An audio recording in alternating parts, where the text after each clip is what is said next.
when that suckers. Fancy. Oh, the camera spins? Oh, That camera just went. Bill, aren't you going to join us?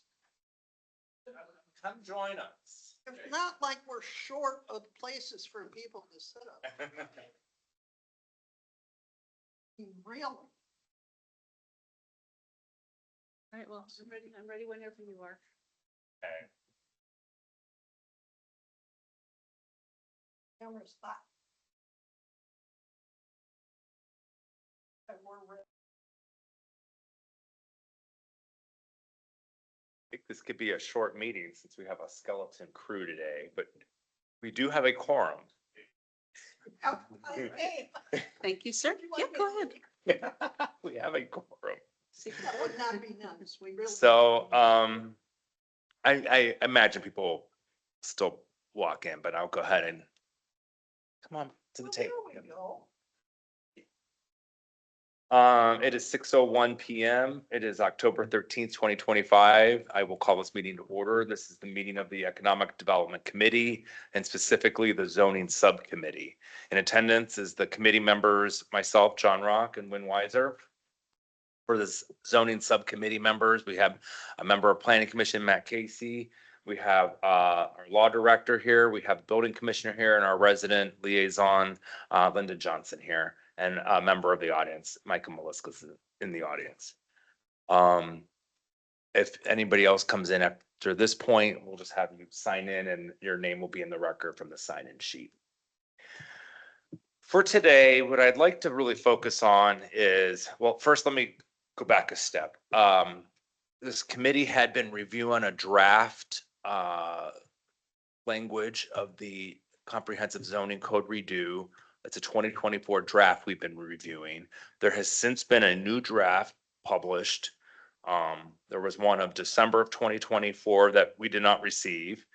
And then a September of 2025 draft that the committee did not receive, but is available online. And that is how I made the discovery that the draft is now available. So I will use that as the opportunity we'll go off of that draft going forward. But for today's meeting, I really want to focus on what we heard at the town hall on September the 30th. That was the mayor's town hall. He had called a citywide town hall and sent notifications to every resident of the city. I would say, boy, maybe 100 people were there. It's hard to speculate. Members of the community spoke. I took really good notes. I sent those along last night. And I really just want to take this moment to just read through what we heard, discuss what we heard, and see if there are how valid the remarks are and how we can address those remarks, whether they be potential changes to the code or things to consider as we go into our next draft. So I'm going to skip ahead of part of the presentation. I imagine most of you heard it, and go right into the resident feedback, which on my Word document is on bottom of page 2. And what I'll do is I'll just read comment by comment, and we can pause and discuss those comments and discuss how applicable this would be in a future draft. So the first one I heard was from Mr. Pat Coburn. He lives on Fenwood. And by no means are these minutes. I just try to jot down as quickly as I could as I heard it. So things may be missing, and if there's something that is missing, please let me know so I can make sure it's in our notes. But he mentioned that he believes a refresh of Warrensville Center Road is beneficial, but the code has flaws. There are deviations from the master plan. He gave us a link to review, tinyurl.com/uhmaster. It shows no retail at Traymore and Hillbrook and north side of Meadowbrook. Mentions swapping out one set of buildings with another There's no green space, no anchor, no community center, just a long string of buildings. I think what he's referring to here is on that zoning map, the orange Warrensville Center Road District is the multifamily.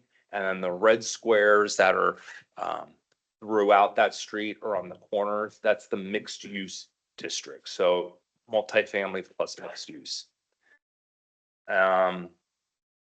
He mentions here walkability rests on retail. It's not economically viable model.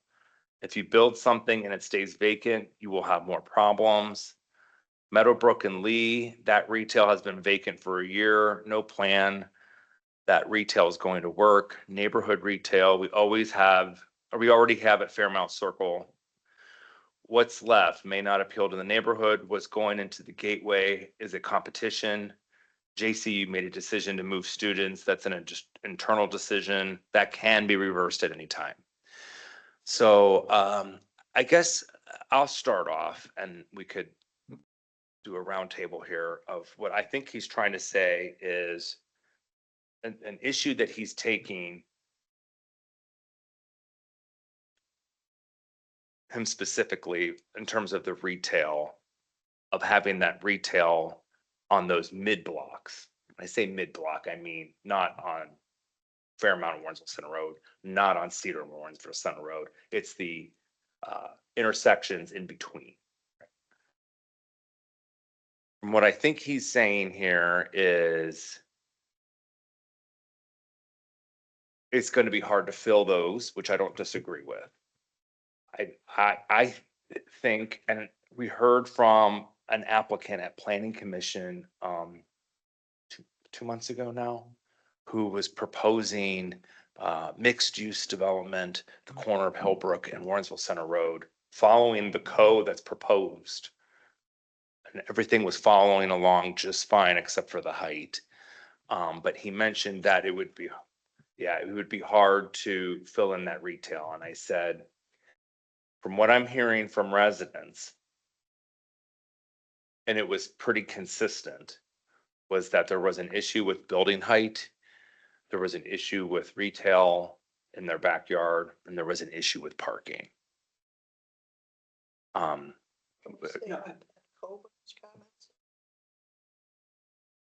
Yeah. So I think that's what he is alluding to here. And with regard to what I had mentioned at that planning commission was, it's going to be hard to fill that retail, and I think he's reinforcing that. I have a question. Yes. Did ZoneCo provide us with any kind of demographic studies that even vaguely showed that sticking these corner retail things, there would be a draw? No, not a demographic study. So there was no study to back up that idea of those corners. There's no data for that, in other words. Not that is unique to us. I imagine his proposal included maybe national benchmarks or things that are happening in other communities that would be nice to have here. But as it relates to University Heights, there was no census data attached to that or market demands. There wasn't anything like that included. So the idea is if we build it, they will come, rather than there is a legitimate reason why we would put it there with this knowledge that these things could be filled in the future, that would even make a developer want to do that. Mm-hmm.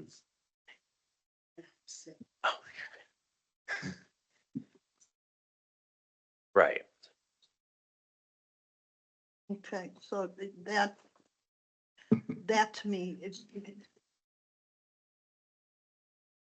and I think that's what Coburn was pointing out as Mhm. well. And I think that's what we're seeing. It's just not Lee Road.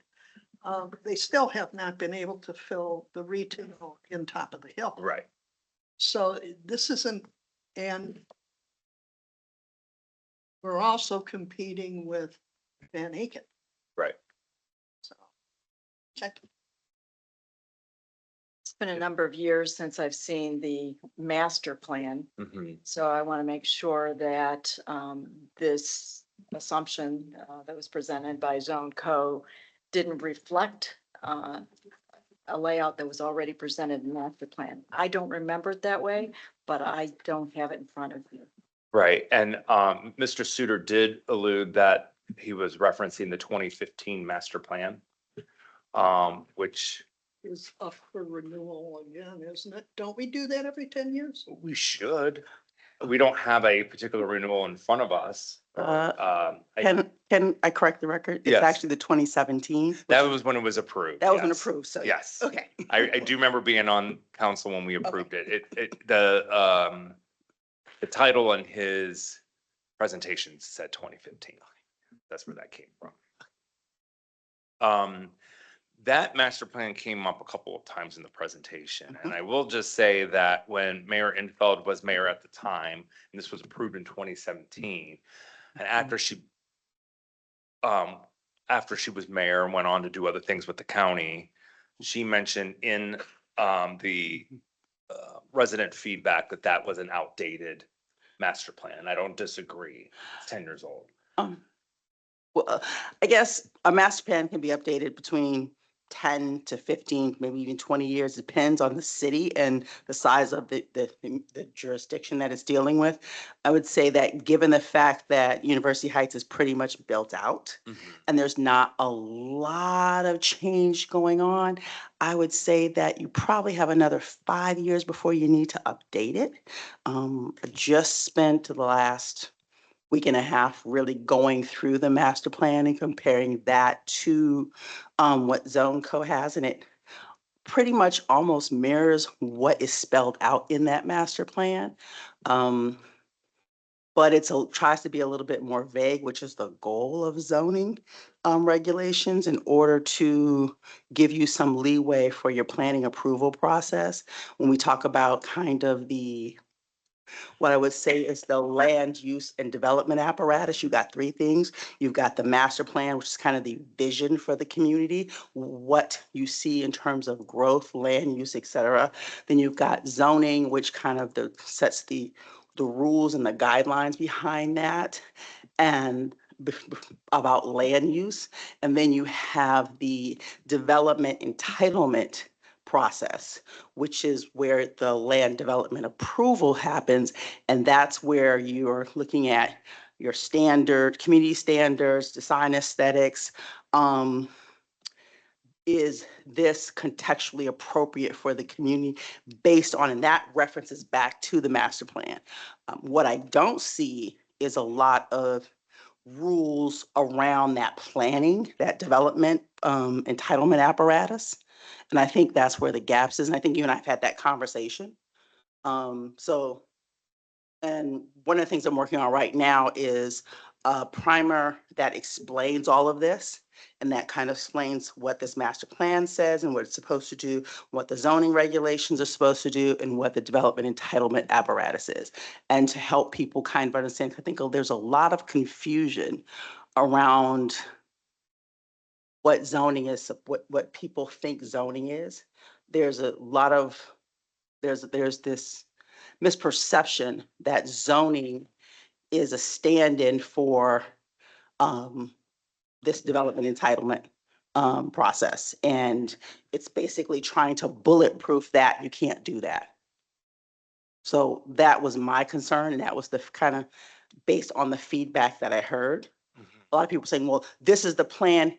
Zoning is not a plan, and it doesn't codify a plan. So that was my concern, and that's what I'm trying to work on right now. And I have almost finished with my draft of that primer, and I can send it to the committee when I'm done with it for you guys to review. I would have probably been finished today, but I was at home sick with a fever. I appreciate you coming in. I think back to Coburn's comments, which is what we were talking about. His point made elsewhere, which he didn't bring up that night, was that there were missing pieces, that zoning apparently is sort of out here, Mhm. this zoning plan. And there were some other things that he felt that the city might consider. I would have to hunt up those things because they underlied his thing. And logically, most of us go back to the master plan. We don't have to wait 15 to 20 years.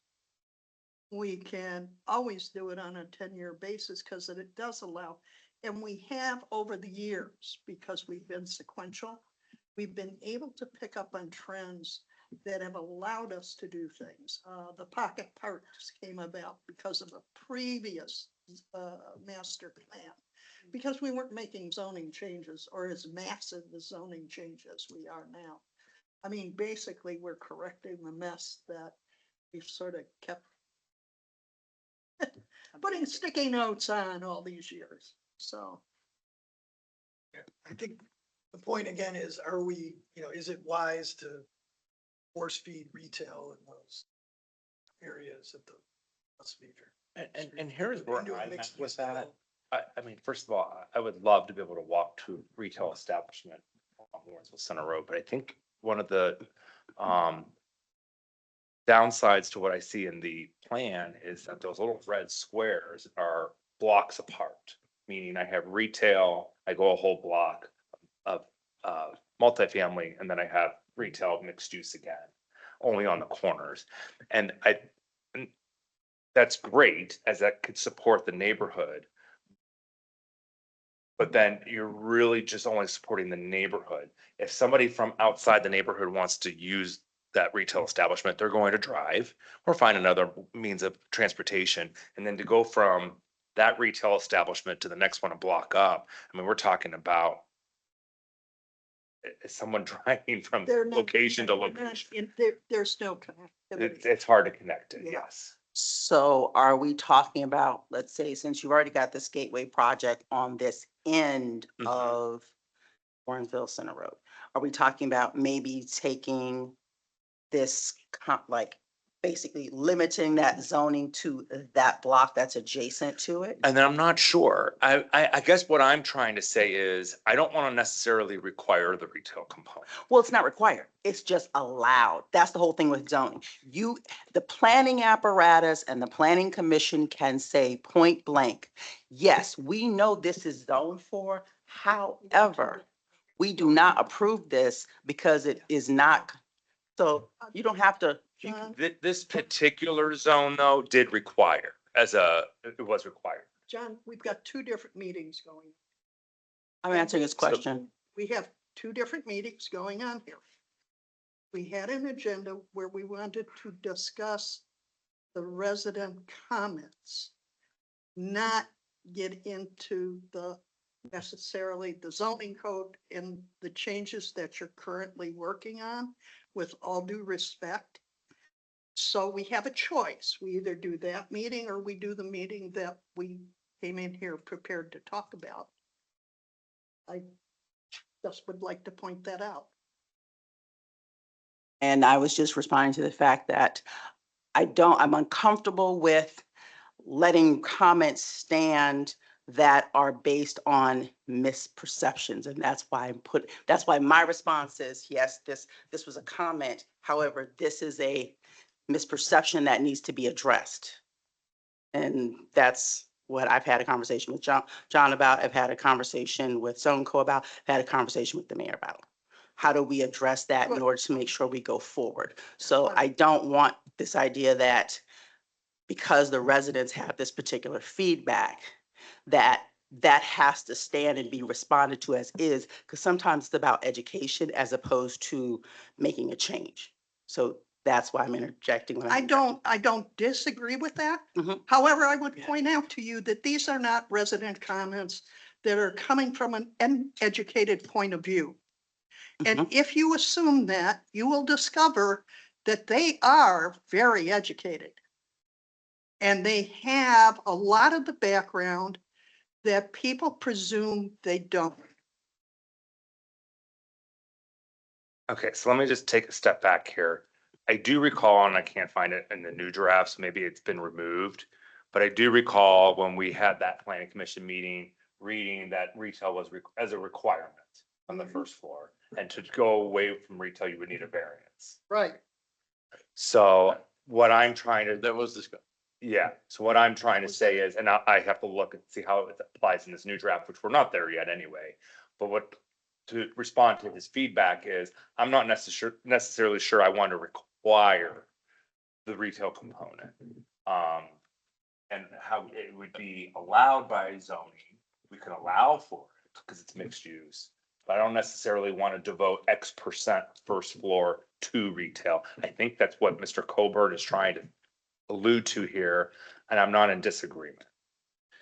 Does that? What about, We talked about permitting, sorry, Bill, like office Yeah. uses also. Yes, office could be used as the retail. I think it just had to be business, right? business use, right? Yeah. I think the use on that corner is what would be like a local retail kind of, retail business, whereas a business would be a more expanded use. So that the building might need to be different. Rather than just, walk in, carry out kind of store.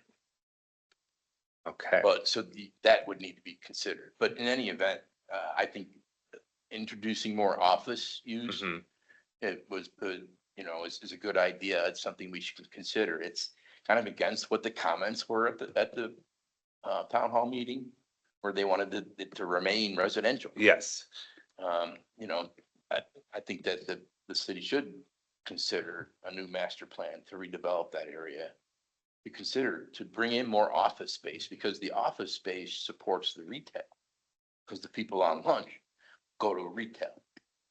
So if there could be a small section in the center that could act as something in the middle between the two anchors on either end at Warrensville and Fairmount. Just a thought. Yeah, and maybe expand, I don't know if, at least from what I've heard, I don't know if residents were completely against retail in there versus how it was gonna interact with the residential properties around it. The height, the setbacks, buffering, things like that. I think one of the things that was shocking to them probably was the heights and parking in the rear, and what the impact would be with lighting or garbage. So I don't know necessarily if they're against it versus what form it would be in, what the requirements were. But I do think, and when we get to it, I think one of the consistent comments we kept hearing, and I'm sure we'll get to it as we go through, Mhm. was just the appearance right now in Warrensville, and I think that a lot of people said, yeah, it looks like there's room for there. Mhm. And it's just what form is that gonna come in? I don't think people were necessarily against. And one of his comments also was about the lack of green space. Yeah. And I think since we are gonna have an opportunity to rebuild Warrensville Center Road, we're gonna be certainly resurfacing in the next couple of years. We have county money that's gonna be We're doing help it. to fund that. I think this is the opportunity to step back and look, what does Warrensville Center Road look like? Because if we're gonna redo the road, we're gonna do it one time. I don't want to resurface it and then come back a year later and add a boulevard or add additional bike lanes or add overnight parking or whatever. I think that's where that part of that master plan, maybe where you're doing a separate Warrensville Center Road visioning of what is the actual streetscape include? Is it one lane each way? Is there parking? Is there multimodal transportation? Is there a boulevard style? And I think that needs to happen with this. I mean, almost and before this, but I think that's what's missing. I 100%. That was one of the comments you heard throughout about Warrensville and the traffic and the speed, and it's a goofy out right now. It's gonna interact. I would agree. I would think that would be a big component of the district is gonna work. Right, and there's not a lot of time either if it's Right. being done in 2027. I know. That really seems to be a priority then. There was another comment, and maybe it plays in with that, and I can't remember the name. My notes are like, I can't remember the person's name, but he was an engineer. And he was talking about the increased density, there probably should be at some You point. might want to use the mic. I don't know if anybody's on. I'm TV, sorry. But Th- wouldn't be able to hear you. There was a comment by an engineer who was in the audience who said if we were gonna increase the density in University Heights and in some of these areas, we should take a look at the sanitary systems, water Yeah, systems. It's in there. That was a comment, yeah. Yeah, things like that, even With power the engineer. loads Yeah. for the area, just to make sure we're not creating impacts in other neighborhoods or downstream from this, or even in the immediate area. So who would review that? What? Well, there's, right now, ordinances call for the city engineer and the building commissioner. Okay, I've met with mayor and Cuyahoga County Soil Authority, who is they manage stormwater throughout the county, and reached out to them recently to get some of their input on our stormwater management.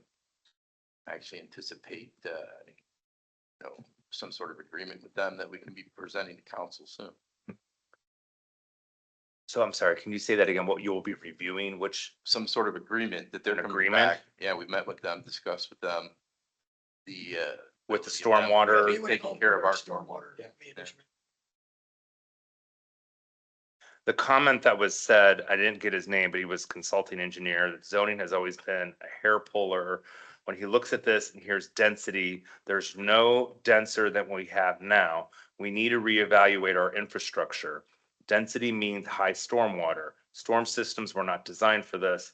Can the system provide collection and protection? Can it handle without flooding the neighborhoods? And at what the cost of the improvements will be? Now, this kind of dovetails into the whole sewer system that we need to do citywide. So we need to undergo a massive sewer rebuilding effort. Right now, we have a combined sewer, sanitary and storm. EPA says I don't know if they said we need to, but we No, we need do. to. We have to. Did we ever actually, we didn't get a consent decree. No, no, but we're not. this is something we We- have to do. We have managed to stay away from consent decrees because we maintain the areas and the crossovers, but we're starting to run out of time on Yeah. those. That's why we've started finally, that's why we were gonna take 600,000 of the ARPA funds to start Yeah. working on it. But that got diverted to Cedar, and then now at least we got 1.8 hopefully coming in to work on it. We did talk to Zonco about this, because that was one of the first meetings I was at. And the initial design in the old thing, the old copy, the 48-page one that we were working with. I question the amount of runoff because it's impervious.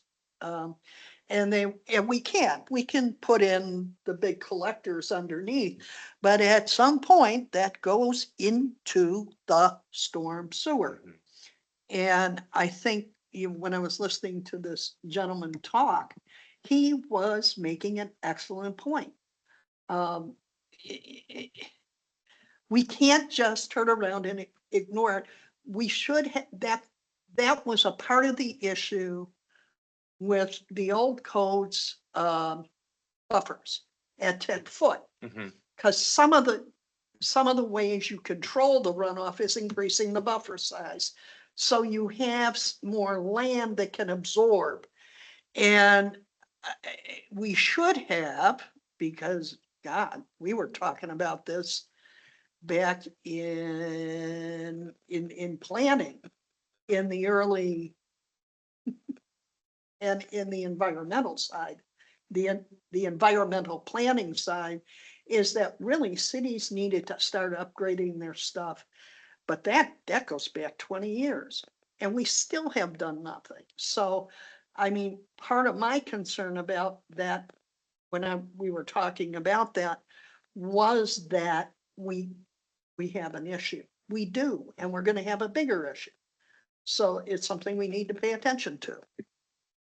So Mr. Bartley, let me expound on that then.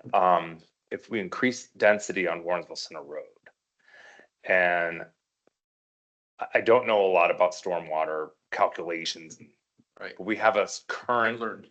we have a current sewer system that's designed for X amount of volume. correct? Correct.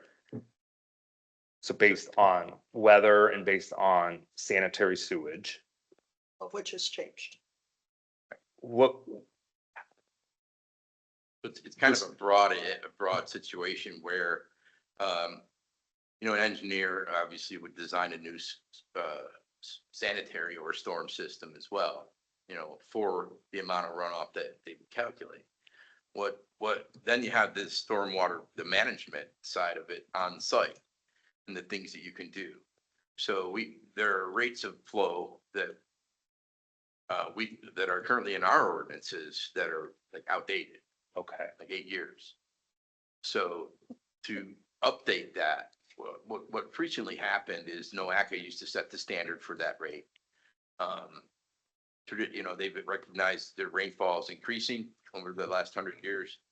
So Cuyahoga Valley is now the standard, creating the flow rates, which are like almost double than what we have. So that way, when you calculate that, you can come up with best practices to management. So that's where we either need to update our zoning ordinance to what currently is the standard, which is Cuyahoga Valley now, not NOACA. And so the group that does that professionally for other cities and for the county is Cuyahoga Soil and Water Conservation District. I reached out to them. Actually, it was for the Gateway project because we need a SWIP plan there, and they approved those. And they asked me to set a meeting to entertain entering an agreement with them for them to take care of our stormwater management, so we don't have to have them. We had that meeting and we're waiting it. I think for maybe a week or so, we should hear something back from them, some sort of proposal. And then we may bring it to council. okay. That isn't, and it isn't gonna get any better going forward. Right. I mean, every degree we increase in temperature holds more moisture in the air. And granted, we're in a drought, but this is unusual for us. And at some point, we will not be in a drought, in which case we're going to discover how much water we're dealing with. And we need to plan ahead rather than behind. Environmentally, he wasn't kidding and he's right, because if what happens under the new code Mhm. and we have the increase in runoff, we have to plan for the increase in infrastructure, which is a cost that the city is going to have to bear. Either that, or we're going to have to surcharge all those developments. And is that going to take it out of the practicality of how much people are willing to pay? That's your end, John, you know that.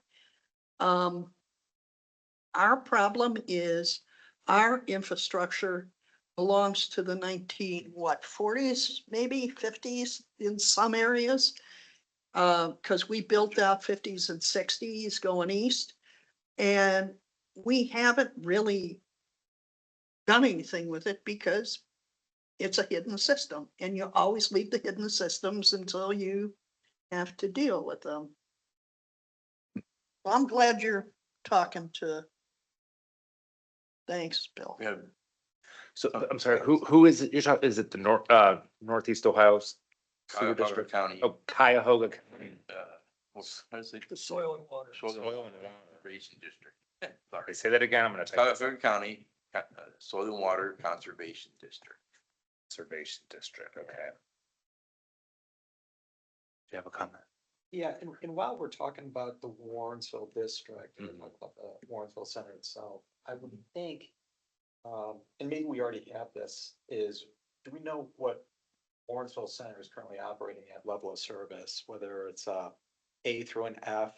Do we know the problem child intersections through there or the issues? Because before we talk about You talking about for the pavement or you talking about for the sewers? for the pavement, Okay, pavement and design, if we're talking about removing lanes or things like that, I think we need to understand what level of service Warrensville is operating at to carry that level of traffic. And then even a further level at the intersections where you're looking at potentially planning retail, what's going on at those intersections right now? Are they overloaded? Are they operating at a level of service that could handle Potential car traffic, some additional car And traffic. Matt, I don't know if we are replacing the lights, putting in a new system to help the flow time up better. That's always one thing, but. you Right, know, I understand. Yeah, a lot of it is, it's also just general traffic going through the area, university rates or not. I was just curious if we were looking at that before we start talking about changing.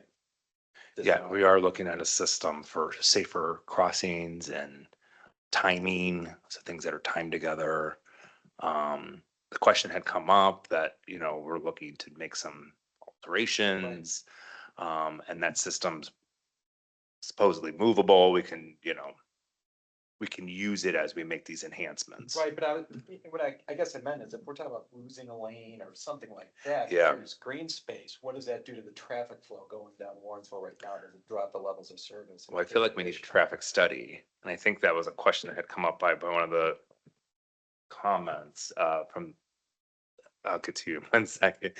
I think we will need one, because if you're gonna propose, let's say, go to 2 lane to 1 lane, Right. well, what is that traffic volume? Mr. Meliscus, did you have a question? But I actually have some information that could be helpful on this Okay. discussion. There is a traffic study done by ODOT, Orangeville Center. It's about 10 years old now. But they had peak traffic volumes at around 1,000 cars or at rush hour. Total average daily volume somewhere around 13,000 vehicles. So again, it's 10 years old, but I spoke this summer to a contractor that does, traffic studies based on like cell phone data and car transponders and stuff like Mhm. that. And so they said for University Heights, they would be, because we're a small city, the annual subscription fee would be about 14,000 per year. That would basically allow you to skip traffic studies because you have all the data in there. I was trying to see if I could do it just for my own personal purposes, right? And they're like 14,000. Okay, never mind. But they did demo it for me and it showed pretty similar traffic volumes last year to the traffic study that ODOT did. So that's the volumes we're talking about. Secondly, I got copied on an email from Brenda Mockabee earlier this week with the ended redesign of Warrensville Center. Okay. And it would be 1 lane each way with a shared turn lane. One side of the street with parking and then buffered by. So it would be going down to 1 lane each way for flow traffic. You have the shared left in the center and then some dedicated right lanes that. You said you received an email from our engineer?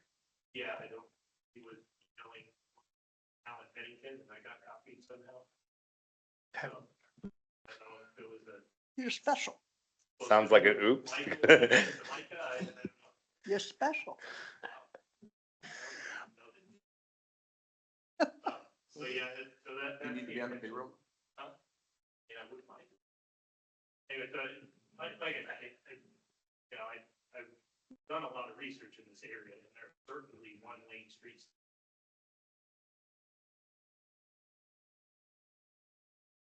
I'm not sure if anybody in this room can answer this question, but we have those flock cameras that were installed at the entrance of the city, and I don't know if that has the capability to count cars. I mean, it's looking at license plates. The flood. It's the flock cameras. Mm. It's taking that data into a database, so we know every license plate that comes in and out of the city.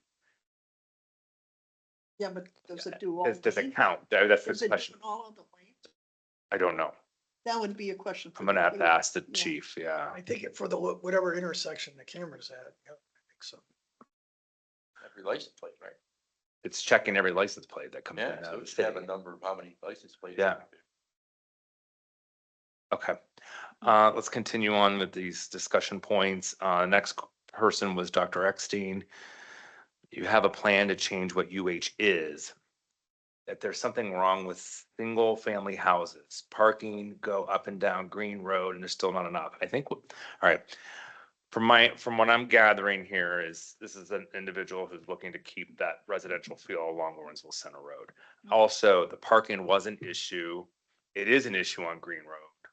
There is not enough parking, as we saw in some a recent planning commission item for a place of worship that had expanded parking and needs to expand again. So I'm not in disagreement about the parking issue here, at least along Green Road. But that's something that we do need to think about along Warrensville Center Road. But it's something we've talked about before. I mean, the market going forward for residential homes on Wilsonville Center. See it For single family homes, no, yeah, refurbished homes. right. Because who's gonna build a brand new home along a major corridor? That's just hard to find. Any comments along this one? I don't think that that takes advantage of the thoroughfare, you know, Yeah, and the property, the amount of taxes you can get out of that type of property. well, we know we have to do something, and the market for single family is not there. Right, on that street in that area. Yeah. A comment from Andrew Wall on Fenwood. And this is an important one. Do we have ballpark numbers? We need to increase revenue by adding additional people. Numbers pencil for a developer, key component, dual income in a single family home. Is it equivalent to 4 families in that space? Encourage us to play with those numbers. And remember, this individual was talking about, you have a goal of increasing density, increasing your population. Does that necessarily mean you're adding this much revenue? I think he wanted us to look at, and you mentioned the demographic study, which we don't have. That's something we can get. How do we get something like that? And some of it's dependent on, who works, with the There's- reciprocal tax I know credit, somebody who does who it. works in the city, who works outside the city. Yeah. That's- I know somebody who does them. Okay, She's out of Cleveland State. When you say demographic study, what do you mean? I mean, like, are you talking about existing population? You're talking about population trends? You're talking about who lives in University Heights today versus who lived in University Heights 5 years ago? What the county is looking, what the county looks like? So I guess that what demand looks like in Cuyahoga County. So that's like a really broad question. No, what we were talking about, and I think it was before you came in, Tessa, to help narrow it, is I asked the question if Zoneco had ever provided us with data that would underscore the idea of those little commercials along Warrensville Center. So that is, what's the type of the business? What are the demographics for who goes there? We can say neighborhood, but if we wanted to take it up to offices, what are the type? Yeah, I know. No, but that's not demographic, that's a market study. That's, So but we go- we can talk different titles. That's fine. That's fine, Tessa. How about a micro study then? But I do know somebody that does them because I've talked to her about the apartments going in at University Square. Because the concern was we're way behind top of the hill that isn't full. The new ones at Lee and Cedar that are being rebuilt and then will come online.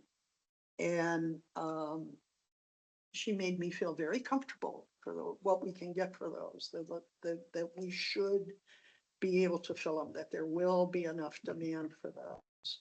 And I think So, part of what the residents asking is, Jack, how much income Yeah. is this additional multifamily going to generate for the city? And that's really hard to. it's hard, but we were able to do that for the University Square project. I mean, we were able to determine 200 units yields X amount of people with an average salary of X. Based on, a third of your income goes for housing and we know what the pricing of the rent is, we can sort of determine what the expected income level is. I don't remember exactly how the finance director at the time calculated it, but we were able to get some kind of number of what our impact was. You got numbers for that, you got numbers for the townhouses. But if you don't sell them, But, you know, and if you don't fill the apartments, you don't get the income. So you need to know that you've got enough demand to fill the apartments to be at least comfortable the dollars.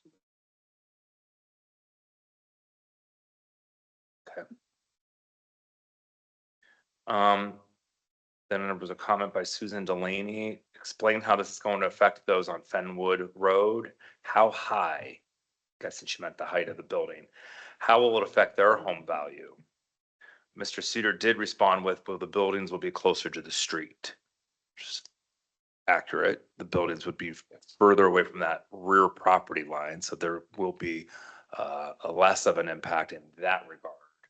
I do have an issue with the height of the, at least of the project that had been proposed, It did exceed the proposed height. And I noticed in the new version, the September draft, they had capped it at 50 feet, and they didn't say 3.5 stories this time or 4 stories. It just said 50 feet. And so, you know, that's based on how the developer will choose to do their floor to floor heights. I'm not sure. I mean, how does this committee feel about that? We 'Cause- talked about, Well, we were we talking about talked capping about- at 3.5 we talked about doing a step down. step down in the. should help defray the massiveness for them. The issue's gonna be how many people are in it and how much of the back lot then gets sucked up for parking and because I think somewhere along the line, somebody said that they, and I think it was during that presentation, that a parking lot is a buffer, which it's not. And we're gonna have to be careful about that. Problem is the depth of the lots aren't Yeah, necessarily. yeah, ideal for that's part of the issue. developers. Because, I mean, we can do anything we want on Warrensville Center. And it might look really good to Warrensville Center, but can also crap the property values right behind it at the same time. And that happens.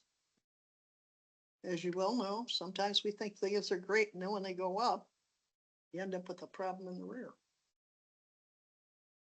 Any other comments on this? Okay, there was a resident, her name was Meredith, I didn't catch her last name, lives on Hadley. Speak more to walkability. She was concerned about traffic going to Trader Joe's. Sean had responded, again, that buildings are closer to the street, creates an environment that feels safer. It can slow down traffic. A scale 1-to-1 ratio with street to height.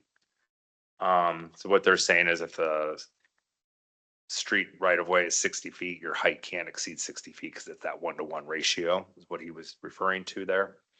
Parking on street creates a barrier. And then the mayor even mentioned that a road diet on Warrensville Center Road would reduce the number of lanes, restore street parking, and make bike lanes. So again, I think this goes back to what does Warrensville Center Road want to become in terms of the streetscape? Well, you know, you're right. The old new urbanism from the 90s and early 2000s said, put it up, and that's why we have University Square looking the way it does. And if you've got a slightly wider sidewalk, it might have been helpful. But I don't see people really feeling comfortable walking along there, and thank goodness they're gonna break up the massiveness when the development comes in, and that will make that more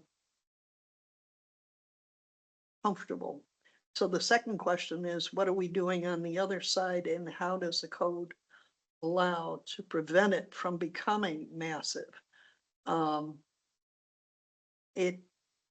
Right now on Lee, you've got short on one side and tall on the other, and it's sort of broken up that way. You got that over there and this over here. It's a mix, so it's not dominating. And that's, of course, Lee is smaller than Warrensville Center, so we have more to play with. I'm not sure. And I think the other thing with it was, and it was touched on, is there's no large tracts of land there anymore. There's no more large tracts of land on Warrensville. You're gonna be buying a lot of individual properties or whatever developer is gonna develop it. And the cost of that's gonna be very expensive to do.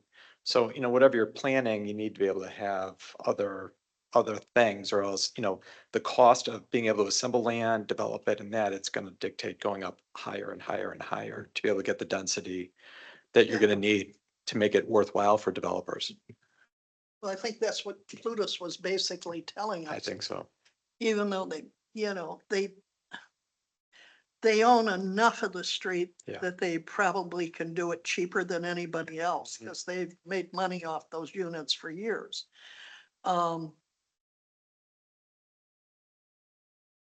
I agree with you. Come on, John.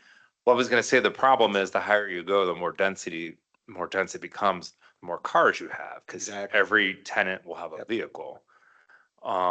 Then you get into the problem as, well, the site's the same size and parking's pretty much on one level, because the cost to do a structured parking is significant.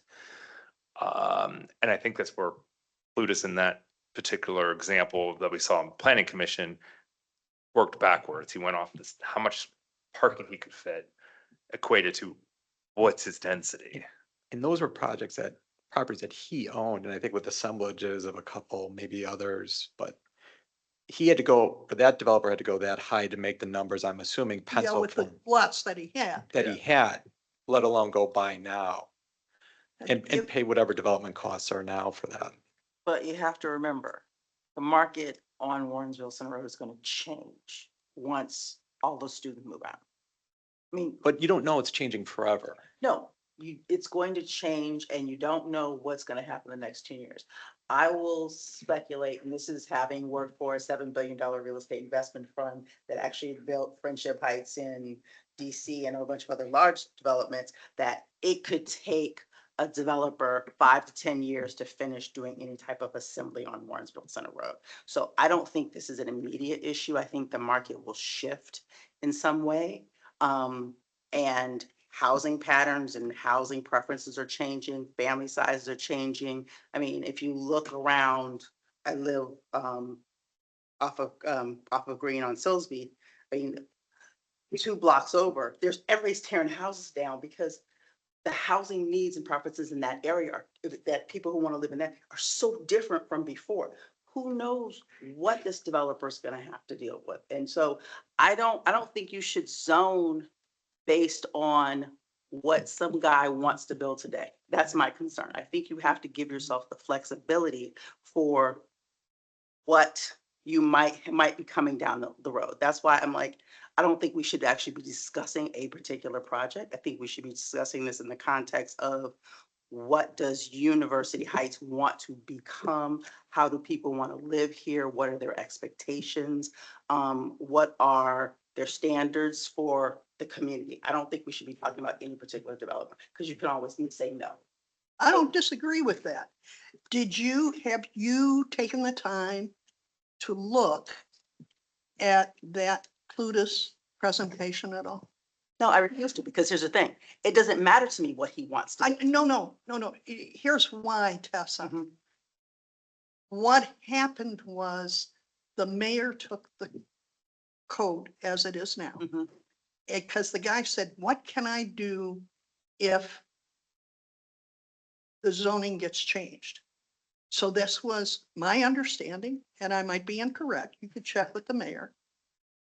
He looked at what was in the code and then he designed to the code. Am I correct, You're talking about the Jen? proposed code. What? The He thought- proposed. The proposal was mhm. designed to the code. And in a way, it's a good thing because it was a test drive. And I hear your comment, and I'm sitting here thinking, if you look at it, that's what his interpretation of designing to this code would have turned out.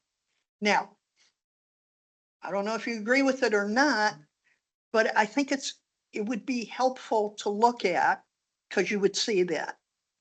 I discussed it with the mayor. It was like, basically he designed to like the previous draft. He didn't design to this final one. Of what, well, he got his inspiration because what was. No, it wasn't the draft we were working with. That's why when it came in, we were surprised because it didn't match the 48 pages that we were working with, which means it was to either the December draft or this current draft, and I'm not sure what the It's not the differences current are draft. in those two. Yeah, it would have been And the December. like I said, I mean, it doesn't even align with, I think, the current draft completely. But like I said, I'm not a fan of planning that's driven by developers. I'm a fan of planning that's driven by communities.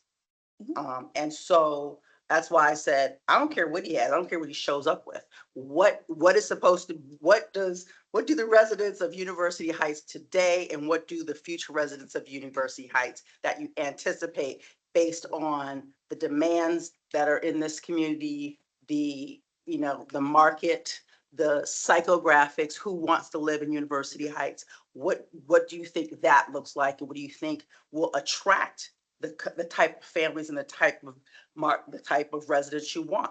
That to me is the conversation. Whatever this guy wants to develop, I don't care if he has to sit on those lots until somebody buys them from him, if he won't build something that does not align Oh, with the city. I agree with you. I mean, so There's that's no why, disagreement there. yeah, so, None of us are saying that. yeah, so. What we're saying is. Okay. I know, I understand. You're The ignoring co- what I. no, I know, I got what you're talking about, the You cost, can't hear. no, the Okay. development costs. You're talking about basically, I mean, what will pencil out in terms of cost to build versus, I mean, density. And that really depends, because I could have a developer that owns their own construction company that comes in with a totally different financial structure. I could have a developer that's using, the opportunity zones are going to be by right. I could have a developer who's coming in using OZ money, which has a totally different totally different IRR expectation. So I can't say, what does this developer's numbers look like and how does this guy's project work? I don't even know what his developer fee is. I don't know what he needs to make. I don't know how many investors he has at play. I don't see your numbers. I don't see your construction drawings. I can't evaluate your costs and say this makes sense, because he might not be the best developer. I mean, so I'm just saying, I mean, I've looked at projects where I'm like, your numbers are garbage. You can do better than this. We're not financing it. And so, I mean, I can't say that this guy's numbers made sense, and I wouldn't use that as a benchmark for, is this going to be a cost? What do you need to zone for in order to make numbers pencil out? Because different developers come in with different numbers. That's all I'm going to say. So. Okay, any other comments with regard to this resident's comment about walkability? Again, we talked about what Warrensville Center Road streetscape could be. I think that's something that we need to envision as part of this process. And we don't have that at this point. So that's something we will need to do. I mean, we talked, and I think that we need to get some type of streetscape illustrations that kind of show the possibilities to give people a picture of it. Because right now we're talking in numbers, and what does that look like? And who can provide that? And I'm still trying to find an architect, and I was supposed to circle back with you on that, see if you had some recommendations, because the two that we've called can't do it in the time frame that I needed it. So. Gotcha. I've got one Okay. you can call if you want. Okay. Next resident comment was Chris Tunnison. She lives on Traymore. She mentions that redesigning traffic pattern on Warrensville Center Road, that there's a concern that people will go into the neighborhood to avoid Warrensville Center Road.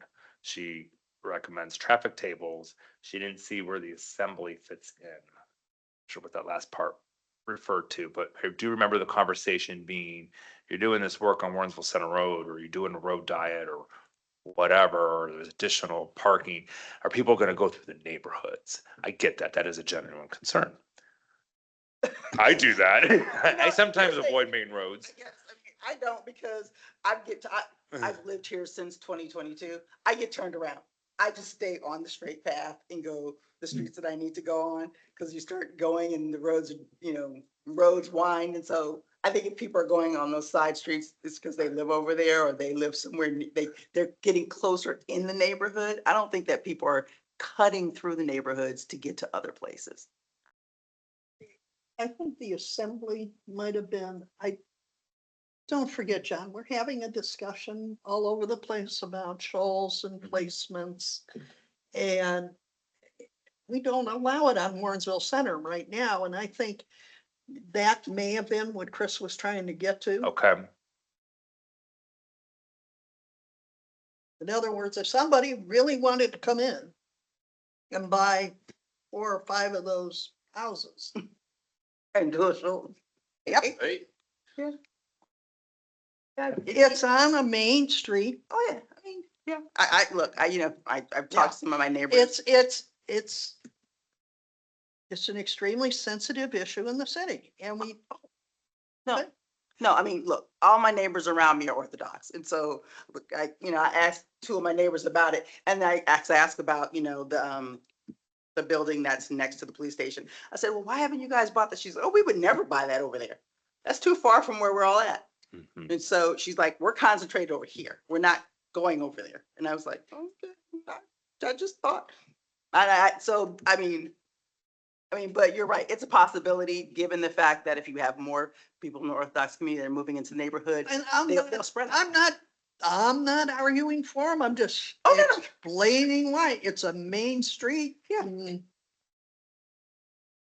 So the next resident, I think his name is Danny Ray's. I couldn't quite hear, but that is interesting. he was a really good speaker and made some very good points. And I'll try to summarize and maybe we can pause in between as we discuss this. But he agreed with Mr. Coburn, thinks there's a lot of flaws in this plan, takes exception about walkability. He lives in Shaker now, but he has property still here. Criticizes the Warrensville Center Road lanes, the bike lanes, the current ones, that it was a mistake. Tell the police department to ticket those who park on front lawns. Did that get brought up at the safety meeting? The front lawn parking? No, Okay. we just dealt with ticketing. People who drive through don't know which lane to go to. Small stores is not going to radically change people's walking, driving behavior. This one did stand out to me when he said that a small store is not going to radically change people's walking, driving behavior. And I was trying to think to myself, okay, if the coffee shop went in at the corner of Meadowbrook and Warrensville Center Road, of course I can walk there. I live over there. I would probably use that. But would it radically change people's behavior? I don't know. That's a good question. If it's just a standalone store and there's nothing else around it, there's no other stores, I'm not sure. I don't know. If someone's going to come from outside of University Heights, they will probably bring their car. If they're coming from outside of University Heights. I mean, look, I think that what you might wind up with is, because the businesses that have been calling since I've been here, ironically, I've had like 3, like in the last week or so, I've been like, food, restaurants, small restaurants. Mhm. And ones that I think really want to serve the university, and so I see them door dashing, maybe biking, walking, but I don't see them driving off of campus to a restaurant. Uh-huh. I see them doing what their generation does. They love to order. I can't pay a premium like that, but hey, and that's why I asked, everybody asked, I said, so do you do DoorDash? They say, oh yeah, we do DoorDash already, so. And then he mentions they look for drive-through lanes and they look for parking. And that's an interesting thing he brought up because at a planning commission meeting with the potential for demolition of Boston Market, which I hated the idea of, nobody wanted to move in there because there wasn't a drive-through. And that particular store size and format and location did not lend itself to other quick food service type venues without the added parking and drive-through. Correct me if I'm wrong, if anybody that was No, part of that. that's what they said when they came in. And I Of was course, like, they also still haven't demoed the building. They have that, so right.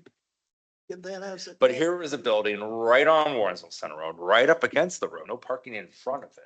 This is exactly what we're looking for. I mean, not necessarily Boston Market, we're looking for mixed use, but I'm saying this was a particular model that had worked for a long period of time. Isn't working with this current owner of Cedar Center. Can't find a tenant. And when he mentioned that, I referred back to that. I thought about This that. was the guy that, actually finds sites Yes, for retail yes. and actually basically said wouldn't be able to find tenants for the retail. That was, now just saying what his comment was. And that is not to say that depending upon, the other thing is depending upon price, how much is it gonna cost to put something there? That then, how much are they gonna have to rent that retail?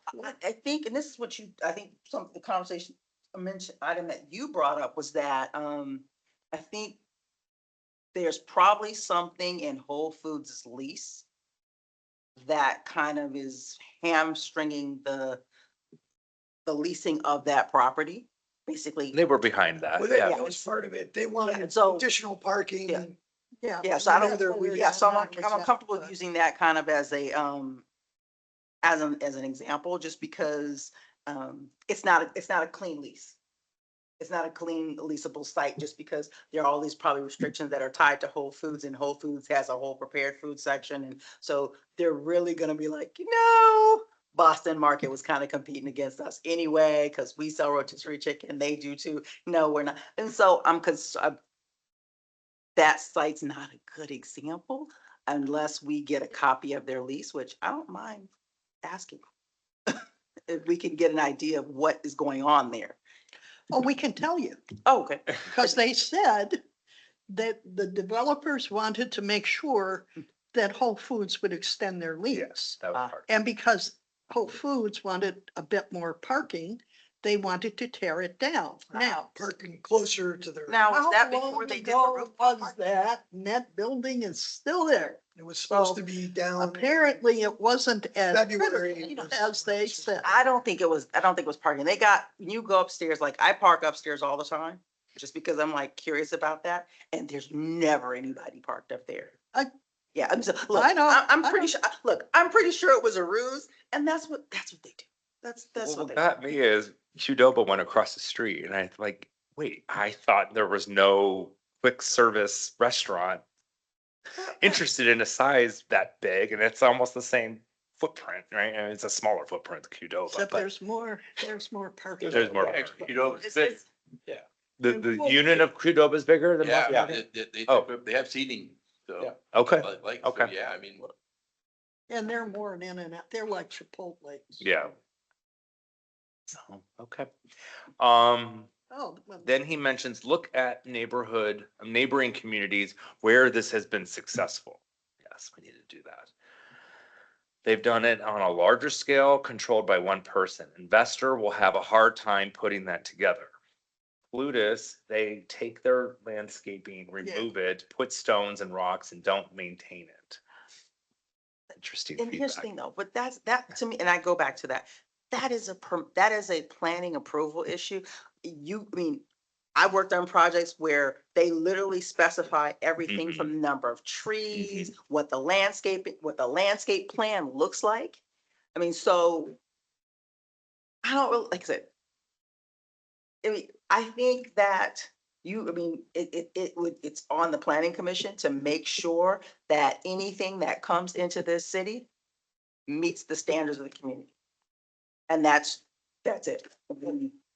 I don't care if it takes months, and so you gotta make that happen. So we've talked about that. I'm like, You should come to one of our planning commission meetings because it doesn't go that way. let me know. yeah, she needs to come. I definitely will come. Cause listen, Yeah. it You'll really learn. is about making sure that your planning apparatus, the entitlement process works the way it's supposed to work. I hate the idea that everybody feels like they've got to bulletproof this because this isn't working properly, and they're afraid that there's gonna be these holes that happen in. You I can't. don't think that's what the guy was making the comment Yes. because but let me finish. People are ticked about what they did to those houses. And that's internal to the city because we didn't have landscaping laws that we could actually apply. Mhm. So they came in and did it as quick and easy. And that's what he was bitching about because he owns a house that he put money into. That's what he was talking about. Didn't have anything to do with the zoning No, and plan. I think that also spiraled into, and I'm not going on another tangent, but it was spiraling into the discussions about residential use and multifamily, allowing About- multifamily into like. You do R1 district. not like those microphones. No, I don't tonight. I think it was just part of he was using it also as another discussion of bringing in when multifamily is being introduced into R1 districts versus it staying where it was on the Mm. kind of the periphery of the city. That those are things that might need to be Those were considered. issues that he was Yeah, bringing but up. Yep. I think that is something, yeah, because And we I'll- talked about that. An opportunity that we do have here, though, we're all talking about going to stormwater and frontage and green space, is looking at the zone code and what they have with Mhm. regard to some of this landscaping. But it's in more general terms. That's one of the things I went through, because you'd have some place that had 90%, if they're starting at our 85% land coverage they're allowed. And then they're gonna come in and say, but we'd like a little bit more, then you're at 90%. And so then you're running into problem on several different levels, stormwater, green space, some boulders in the front that qualify as landscaping. Mentions here Fenwood and Saybrook are great streets. What about the headlights that are shining? That is a concern. I would think we would need adequate screening, wall fence, something to block the headlights. What about, And that's a given. yeah. What about the trash? Brings up a point here. If it's multifamily, would not be using city services, so they would have to have a private trash pickup service, a dumpster, if you will. Skunks, people parking there. Let's take the places where they do want to walk and make them safer. So any other feedback regarding this gentleman's comments? In regards to the trash, Brad, maybe you can help me up with this. I don't see an ordinance requiring the dumpster to be enclosed in a fence. Similar to many municipalities throughout the county that have that, where it actually requires the dumpster to be in a fence and dictates where it can be in the property. Yeah, and it totally makes sense on any Yeah. commercial property. So, I mean, I don't, like, again, I don't see a specific requirement in our ordinance for that arrangement. I mean, it's there, it's, a lot of the development that we do get, those features are in the project, but, you know, to have something in the zoning code that stipulates it would be good. Yeah. Again, I may be missing You it, wanna so make Brad, sure if you- they're not picking it up at 6 a.m. exactly. You know, with Gateway, remember when they put I asked them where the trash was? They set it in the one area of the building because the guy still owned the house that was, and he would get to look at the trash. Okay. Next gentleman happens to be in the room, Mr. Meliscus. Supports the zoning, or supports the changes being made. UH has millions of dollars in unfunded liabilities, road upkeep, pensions, new facilities. We cannot afford to stay a single family. We will start losing plowing. I don't know if I wrote that right. He appreciates, he wants to feel the same, but the difference is declined vacancy, dilapidated homes. Zoning changes doesn't force something new. It gives greater flexibility for something to be done. Submitted plans on Warrensville Center Road to make it not so scary, 1 lane each way, protected bike lanes, boulevard in the middle, does not specifically address. This code does not specifically address form-based zoning. What does the building look like? We have to do something or else we will be in East Cleveland. I don't know if I agree with the East Cleveland part, but, I um, know. They were successful. Vacancy lead. Well, there's a history that There's, as you transplanted from Texas, you might not know about. yeah, I've read about that, so. Yeah, we're not going Yeah, there yeah, tonight. I said, there's. That's a what we're not whole going there other tonight. Socioeconomic factors that Yeah. contribute to that one. Anything you want to expound on that with the whole comment about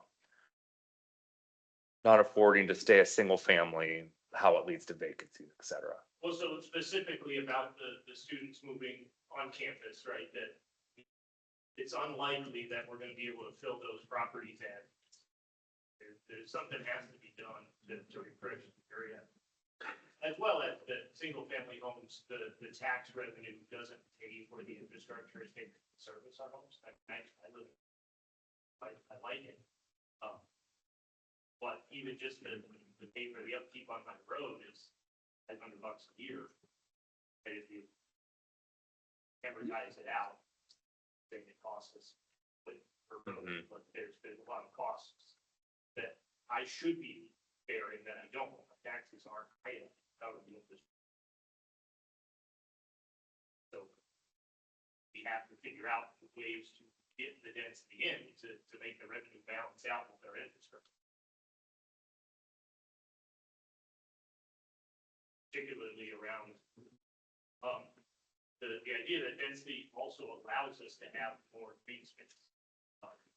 But, you know, an exaggerated version of that would be, you've got an island that's a certain size, and you could fill that with single family homes, and you could have 1,000 people live on it, right? Or you could have an apartment building on that island that houses 1,000 people. And the rest of the island is available for parks. It's what, right? So it's an exaggerated example, but the point being that, you know, we can combine density and green space and still be able to add to. Other feedback here? Nate Helms from Saybrook wrote, need to welcome new opportunities, increase electrical in our neighborhoods. We are way behind the times with our electrical infrastructure. What is going to happen when these bigger buildings come in? Okay, so we talked about infrastructure with sewers. We didn't mention the electrical grid and how that is. Extreme point, First Energy's petitioned state to relax their reliability standards, so that's Really. something that's right now. So where, as a city, can we step in? What can our role be? That's what shade Lakewood is. just filed a action to intervene in that proceeding to hopefully to get leverage. I know a lot of communities have these pockets where certain streets have intermittent, not necessarily power outages, but low flows of power, however you want to word it, and just traditionally, First Energy, it's not very responsive. They don't, it's one residential street or two residential streets. It's not a giant business. It's paying them a lot of money. So I guess the thought for Lakewood was that they'll at least have a seat at the table and have some leverage when they want these reduced standards, and maybe they can get something, help some of their neighborhoods in return for not being a pest. So. We should have been doing this 25 years ago. That's when Shaker started doing it. And they finally managed to get FE to come in and start replacing some of the older lines. We're gonna be working behind the 8 ball. And if you think First Energy is just gonna come trotting in and go, oh, okay, we'll run you new lines. But it's a good point. I mean, if we increase density, we're already increasing our electrical drain. Because everybody now everything's electrical. And it's only gonna get worse, and this would really take it up worse. That's a good question to ask them, and good question to push them on too. We do have a rep, so maybe that's a question we can ask. Yeah, I guess. He's the rep for 137 communities. Northeast Ohio. Is there solar in that new code? As a requirement or as a option? I think we talked about it. For a page thing, but I don't know if we did it. We weren't gonna require it. Yeah.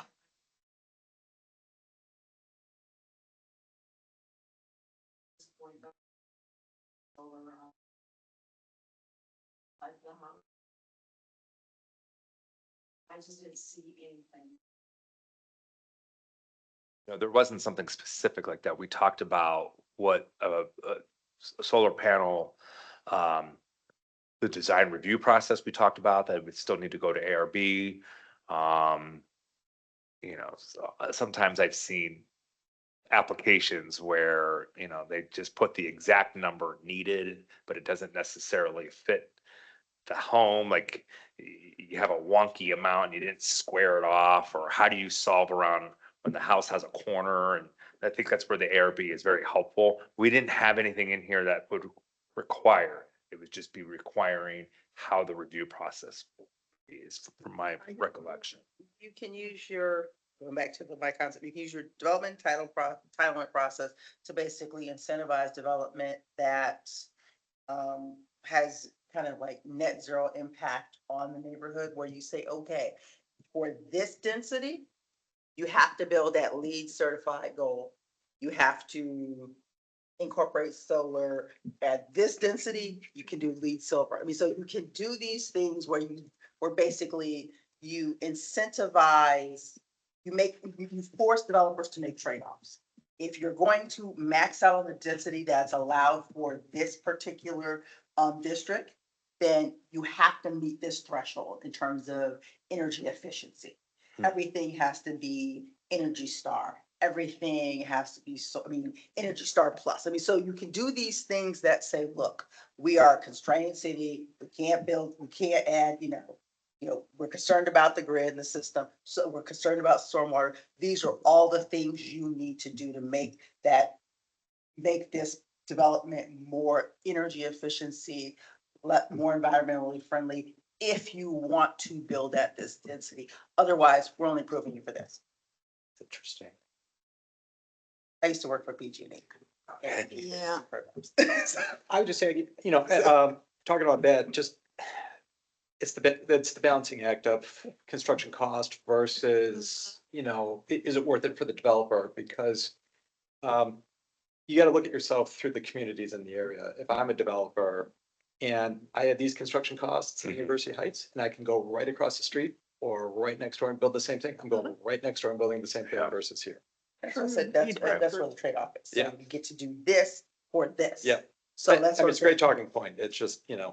something to consider while we're thinking about it. And then that's where you throw in, okay, maybe you say we give you extra 5 years of abatement. So there's all these things. So you've got to figure out the carrot versus the stick in order to get what you want. Instead of, but give yourself the flexibility to get there. That's my whole point. Okay. So. Okay, President, I didn't get their name, but they're on the corner of Saybrook and Meadowbrook. Mentions that the corner retail shops worry her. Is it going to increase traffic? She doesn't want to smell a McDonald's, just invested so much money in the home, but stopped because she doesn't know what's going to happen. So, I think she has to worry about McDonald's. I was like, yeah, it won't be a drive-through, it won't be, I don't think you get the Burger King either. So. well, I mean, I guess we have nuisance ordinances, so smell is certainly a nuisance. Sure. And hard to enforce. We've got nuisance ordinances, and we always say that. But when you call, how enforced are they? I mean, we have had on the books for years, an actual thing in the code that you cannot, when a commercial district, make noise 75 feet from a residential district between the hours of, I think it's midnight and 6:30 a.m. because it's to help keep the people. And I can tell you, having lived next to that commercial district, 75 feet, it isn't until I started stomping my feet that actually the police department suddenly realized, oh, yes, we can go tell them to stop.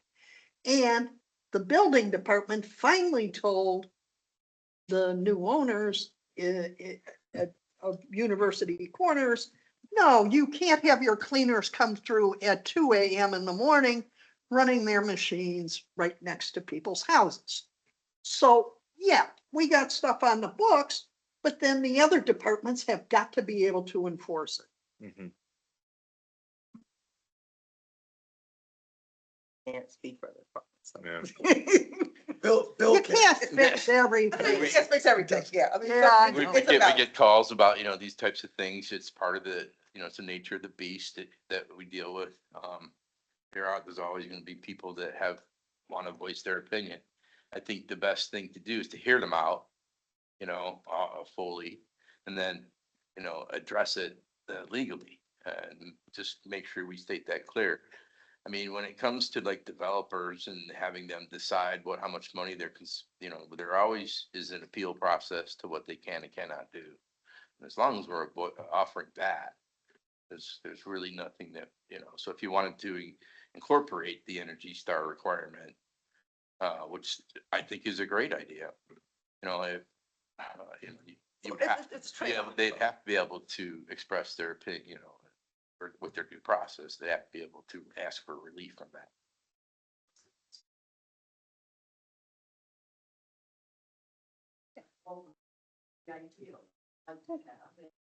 And then process. And we also do it more broadly so that somebody could actually come in that doesn't want to do apartments, but wants to do townhouses and turns around and goes, oh, that would fit. Mhm. Now, it's not going to give us consistency up the street unless we say, this is what we want. And that's the other side of the coin. Speaking of which, so the next resident, this had some back and forth. Mr. Sean Belt said, I can't picture any areas like this in our region, 8 to 10 houses, then retail, 8 to 10 houses, then retail. Are there places where they are already doing this? Mr. Suter said, a lot of your business district. Residents said, are we competing with Van Aken, Shaker Heights, and Lakewood? Mr. Suter said, let's take out commercial. What kind of houses do you want? That particular question I thought was good. If these houses were gone, what do you want to replace it with? And I want to expound on that in a second. One resident said, keep it. Problem with parking on lawns. Community wants 2-story replacements, not apartments. But I found his comment of, if this were to go away, what do you want to replace it with? And that's when I thought to myself, we need to do some type of like workshop where these residents are getting together and let's collectively design what that is. Is this 2-story? Is it a 3-story replacement? Is it retail? Is it this or is it that? Some type of charrette, some kind of workshop. You have a charrette when you have a developer, Mhm. because I think your residents need to have that conversation with a developer. Not with the council, but with the developer, because a developer needs to hear what residents are gonna fight them on, what residents are gonna support. That's where you mean what they can do to be good corporate citizens and participants in this community. Because at the end of the day, they're asking to be a part of the community. They're asking for a permit. They're asking for permission to build. Not, zoning is, this is your permissible use. Your permits are your permission to build. They're asking for that. So you can tie a design charrette into your requirements. So you have a design charrette. I mean, when I helped pass the community benefits ordinance in the city of Cleveland, hated me for it, but oh well. One of the things that we were incorporating that is resident participation. I mean, like, you have to go to the community and have conversations before you start building anything. So that's something that can be incorporated into into that whole permitting process. So, and I personally, I'm a favorite. I personally don't like to have those charrettes because it becomes this, unless you're like, you got somebody who's really good at it, it becomes this resident wish list. Mhm. So people are like, well, I want this, this, and this. You're like, that's money I don't have. So, mean, but I do think you do need to have that when somebody starts having a conversation with the city, you have to say, well, have you had a community engagement? Have you done community engagement? Oh, no. Well, talk to us. So, and I mean, like, instead of residents coming to you guys and arguing and getting mad about something, let them tear into the developer and let the developer come back to the drawing table and come back when they've got something that you can feel comfortable signing off of because the residents have heard it and said they're okay with it. So that's my thoughts on it. You almost could make it like well, it is a district, but with city of Cleveland, they have neighborhood districts. You have to go to a neighborhood review commission. Yeah, On top of design architecture review. I mean, it's extremely strict, yeah. So it's almost like this could actually become its own review district. Right. That's Would where you could incorporate some entertain of the- different types of uses, and As long as all depends on who the current owners are, I think is whether that should The be code- considered. the code's got to give them the flexibility. Yeah. You get, I mean, the flexibility, yeah. I mean, Yeah, like- what I think the residents are reacting to is they don't see that flexibility. Mhm. And I get that. I mean, like I said, people think that basically zoning is a plan. A lot of that I heard that most of the night, this plan, I'm like, it's not really a plan. It's permissible uses, what we might let you build if you come to us and say, and give us something that we think will work. But I think there needs to be a mechanism that basically helps residents. I mean, that ensures that what's being built is something that people are comfortable with. So that's, I mean, do we have start having a conversation about what that looks like in concert with zoning? Typically zoning is to how different businesses operate Mm. with each other. It's not really, hey, I want this business here, that business Yeah. here. That's like you say, that's the planning stage. Once you go through planning, even with the master plan again, see, this is the area I want to be able to allow these types of businesses that operate well together. Mhm. For instance, like we mentioned earlier, office will support retail. Because office workers will go to that retail store and stuff like that. That's how you have to consider it. The next resident, actually, this is a good segue from Fenwood. Sarah Snow writes or says, biggest fear, her backyard will be apartments. We have a lot of great ideas. Let's get together as a community and put together what we want to see. Let's put our ideas together. And the other resident who talked about metrics said that's where metrics come into place. So already they want to do this as a community. Any particular feedback on this? Yeah.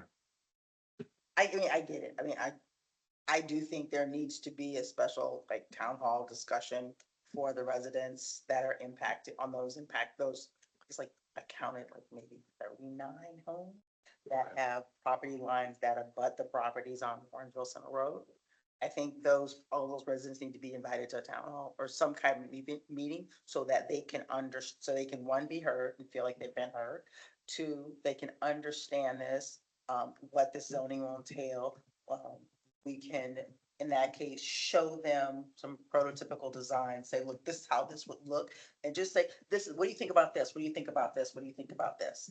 Or would you be comfortable with this? So people can kind of visualize it. Most people are visual as opposed to like they read something and they're going to insert their own images unless you give them some images to let them know what you're thinking. So, I don't know. Who wants to facilitate that? This actually might undo some of what happened with that plan being presented out of sequence and then presented as this is what will, okay? I know, I agree with you. Yeah, you hear me. Yeah. I know I you mean, hear me. I know, I just. I Then you offered gotta that up. then you end up having to dig out from underneath. Yeah, I mean, I offered that up because I know there were some pockets of resistance and I mean, I'm a fan that at what point do you say, okay, some people just aren't gonna be happy? And how many families is that? How many residences? How many homeowners is that? So It's not, I'm not on the council, so that's up to the council to decide. There also is, and the city is a strange city. It does have a community feel. It's been eroded a little, but if you push too many buttons, they all show up. And it's not just those 90. You'd be surprised at the number that show up because we know what happens when you push the wrong button. That's still there. That fabric is still there. And I think it's part of the challenge, but it's also part of the opportunity. Because then it's not, this is what you're gonna get. It is more of all of us agree this is how we might be able to handle that. And that solves more problems than just, we want density, we want this, bam. I think it's my biggest concern about resident feedback sometimes is that, one, it tends to skew older. They got time. You got time. Let's just be honest. And these people have been in the community longer. So they have their social networks in the neighborhood that they can call and say, hey, we're going to this meeting. I mean, I noticed at the meeting, half the people who were commenting were like piggybacking off each other because they knew each other. And so for me, I wanted to hear voices under 40. By the way, I'm over 40, so I'm not playing ages. I wanted to hear voices under 40. I wanted to hear younger families. I wanted to hear newer residents, and a group that I don't think ever gets heard in these conversations is potential residents, people who have tried to buy or for whom this is an aspirational neighborhood. This is where they want to buy a house. Because if we talk about investment in people who build and keep communities alive, we're talking about 30-somethings and 40-somethings. They're the investment generation. When you decide you want to live in a community in your 30s, that's normally where you're going to be in your 40s. I mean, but when you're in your 20s, you might not be here in your 30s. You're still experimenting.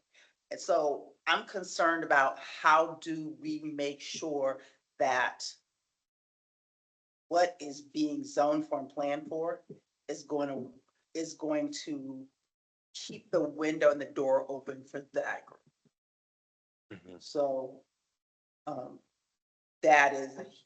think that's a huge issue, not just here, but in other communities. I think you have to remember you are competing against Shaker, you're competing against Beechwood, you're competing against Lyndhurst, you're competing against other communities. I recently did some work where I was looking at, I literally recently did some work about development opportunities and challenges for a neighborhood in Cleveland. And the biggest pressures for young people, young families, that 30-something, 40-something age was just competing against institutional investors. And that opportunity to get that starter home, and they cannot afford a 2,000 square foot house from where the price points are. I mean, the median household income in Cuyahoga County is like $99,000. That gets to about 220 in terms of a house price point. This is a good place to be if you want to buy a $200,000 house. Because you've got decent schools. If not that, you have an opportunity to access, private schools that are closer. So this is a community that's attractive. Unfortunately, this is a community, everything under 200,000 gets scooped up in days. So if And you then were to build flipped. townhomes, houses on Lawrence Center Road, they would get scooped up if you kept them at 200. So I'm not concerned about selling stuff. I mean, I just want to make sure that whatever you plan for kind of gives you the flexibility to bring those people Okay, the next resident we already spoke about, that was a consulting engineer, so go to the next one, which is Cassandra. I did not get the last name. Perspective from a new homeowner in the area. When I hear about ADUs, I think of opportunities. Her friends can't afford to buy a house. She visited Edinburgh, Scotland, and was very walkable. The rent for a commercial space is incredibly expensive, keeping businesses leases affordable, walkability has levels to it, would be cool to get to another level. Doesn't feel safe on a bike, protected bike lanes would be such a huge thing, wants to make a garage into an ADU and creating more flexibility and more options. She mentions this YouTube channel, not just bikes. I do remember this resident, she was very remember. passionate about this. She seems to understand what we're doing. I don't really have any additional. Is she the one who mentioned psychogeography? Yeah, yeah. That went down the rabbit hole that night. It was like, It did, yes. This was getting towards the Yeah, end. we have we have an opportunity on Warrensville, that's for sure. Again. Warrensville. Excuse me, the affordable area about Cedar. And once again, the West End gets ignored. Been ignored for a long time. I live there, I can tell you that. And that is a problem because that's the draw. Fortunately, now some of the houses that are going through foreclosure are being flipped and we are getting the young couples in. And it's bringing more stability over there. And if we don't start thinking about Cedar as well as Warrensville Center, that's the other piece of this code that is like, oh, we don't want to talk about it. I mean, zone code basically came back to us, John, and said, oh, well, size of the road, all it's good for is commercial. Now, I'm sorry. To me, that's like really short-sighted. Zone code should be rolling in ideas. I mean, I'm I agree. being I damn agree. serious.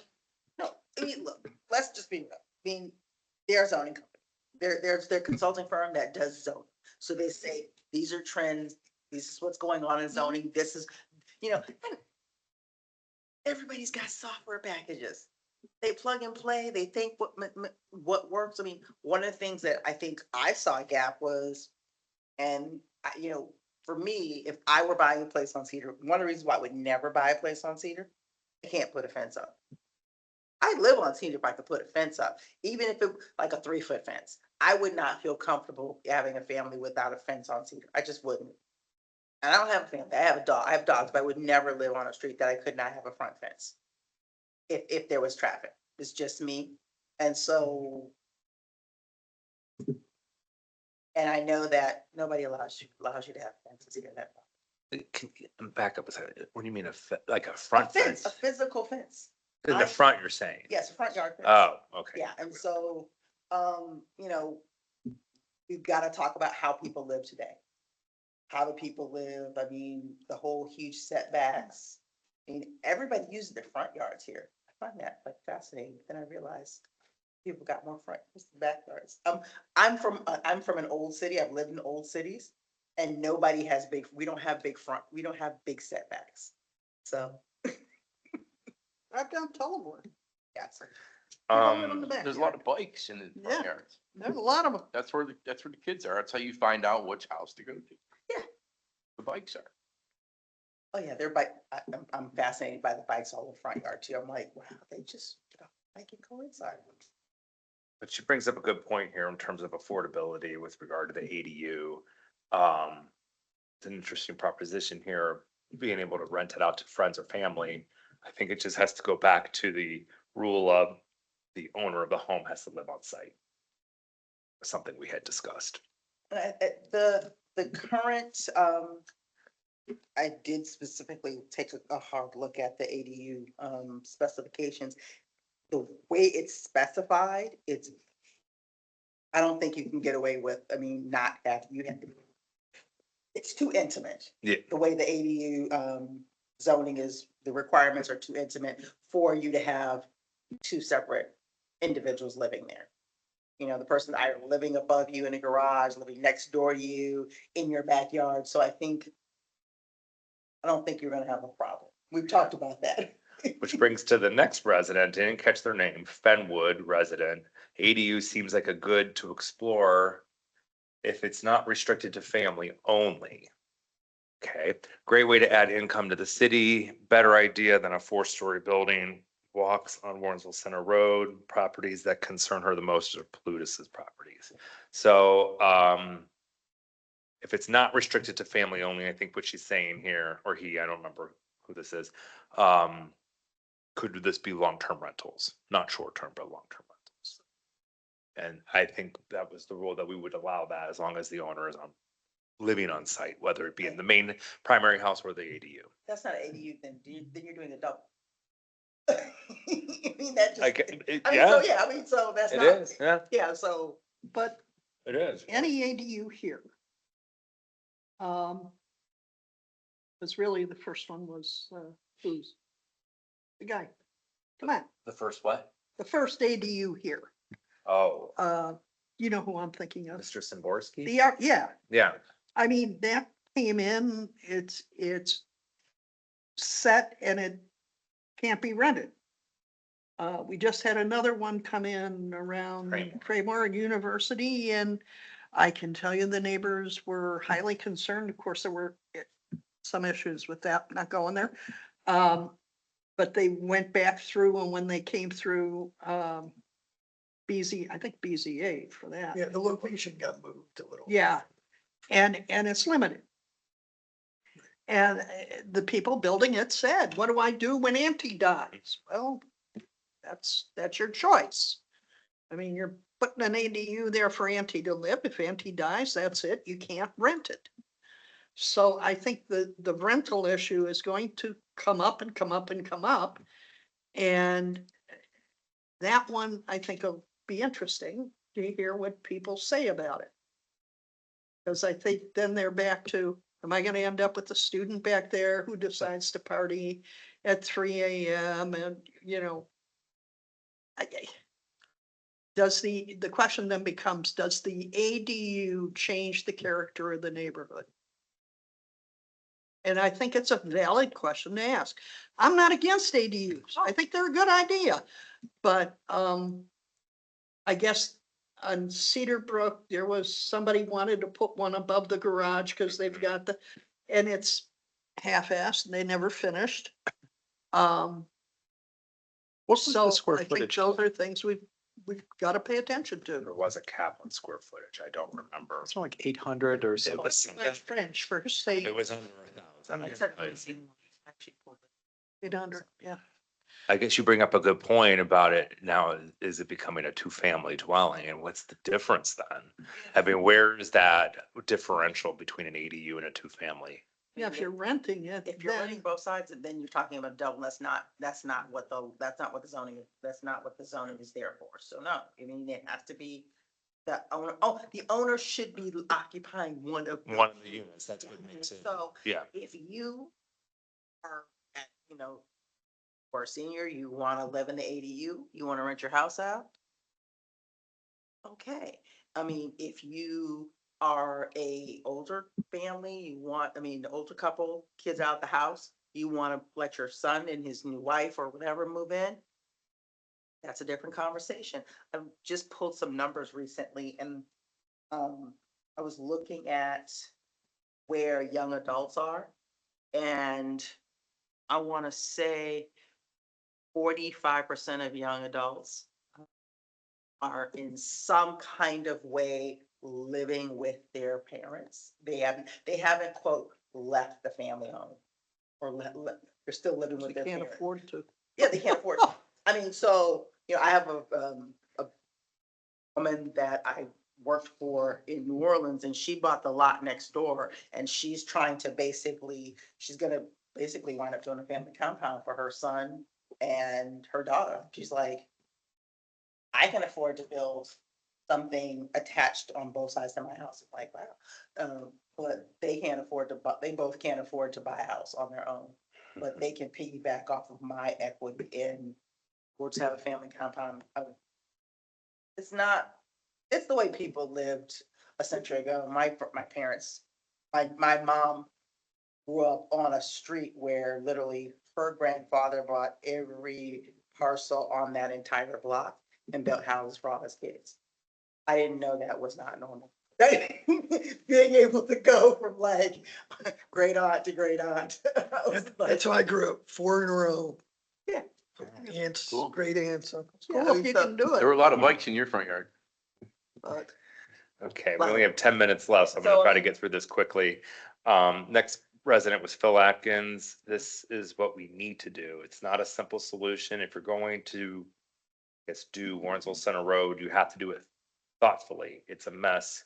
Wouldn't use bike lanes, great median on Warrensville Center Road, so two directions are separated. Does not think Lee Road is our model. Beautiful projects in this area to compare to. Again, that gets back to what does Warrensville Center Road want to become? What is it? You know, what? I'm not necessarily in disagreement with the Lee Road as a model, but Mm-mm. is it, it's less, Why do we have to? I think, well, I'm not gonna go there. That's not- Next resident was, I didn't catch the first name, last name Soder on the corner of Fenwood and Hillbrook. Will abut commercial mixed use, concerned about the height and the retail in the backyard, feels it's very walkable, increased in density will have on police and fire.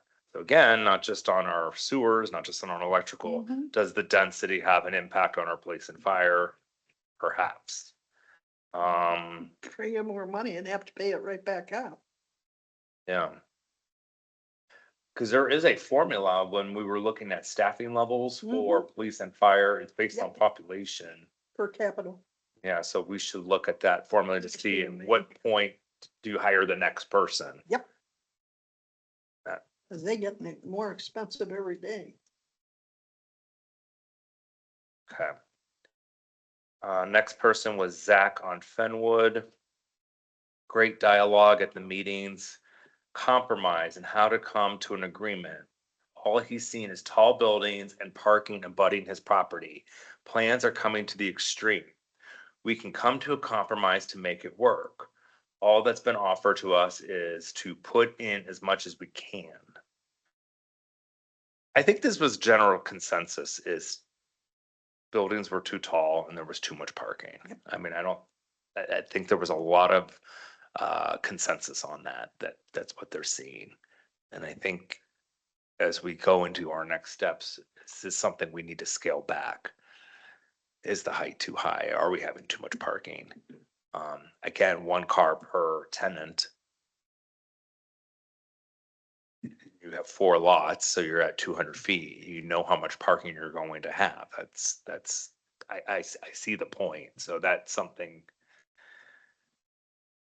we all have to take into consideration here. And I do want to look at that building height, whether 50 feet is that magic number. It needs to be less, or does it need to be less in the back?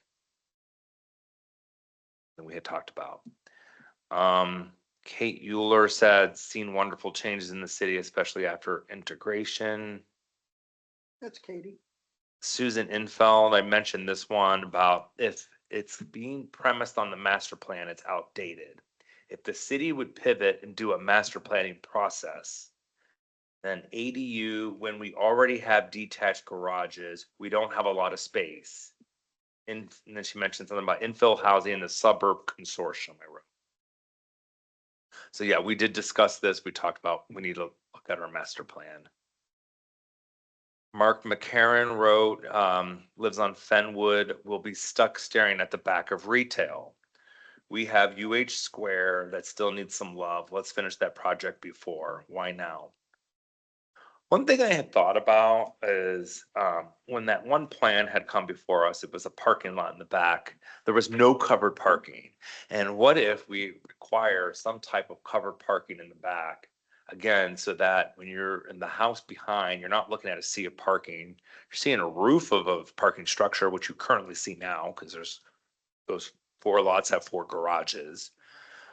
Is that something we want to explore, even if it's just not a garage, but a portico or a carport?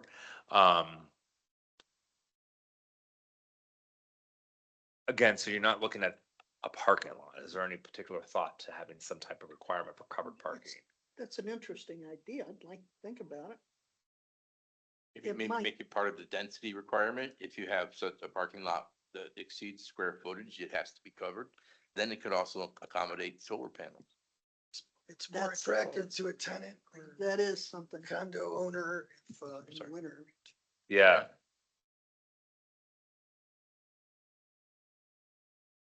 I'm gonna put that in as a question. Should we have some type of covered parking? There was a Saybrook resident that wrote, UH Square just fizzled right out. Start where we left off. Sure where that was going. Katie Holtzheimer from Fenwood wrote, or said she was concerned.